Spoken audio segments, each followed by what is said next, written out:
विजय एक दमदार 24 साल का लड़का था। रोज जिम जाता था और बॉडी बनाने का शौकीन था। हेमंत नाम का उसका एक कजिन था, मौसी का लड़का, और दोनों काफी पक्के दोस्त थे। विजय अक्सर हेमंत के घर जाया करता था। एक शाम विजय हेमंत के घर गया। जैसे ही उसने हेमंत को देखा, उसे कुछ अजीब लगा।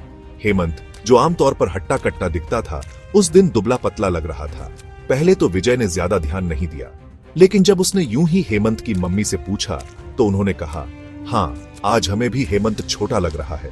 यह सुनकर विजय और भी बेचैन हो गया।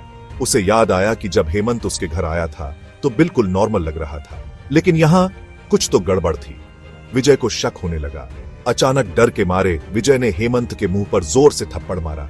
फिर एक और फिर एक और। हेमंत का रूप बदलने लगा। उसका चेहरा खींचने लगा, आंखें लाल हो गईं और हाथ पैर लंबे होते गए। पलक झपकते ही वो एक भयानक भूत में बदल गया।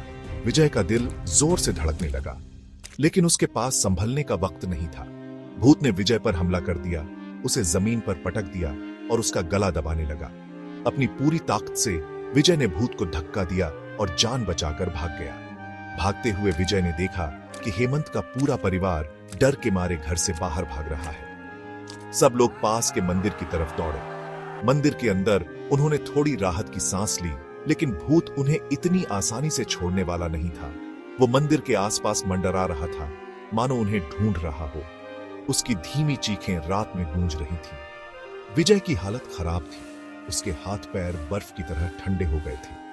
वो पूरी रात मंदिर में छुपे रहे। सुबह आखिरकार हो गई और भूत गायब हो गया। विजय घर लौट आया, लेकिन उसका दिमाग पूरी तरह से हिल गया था।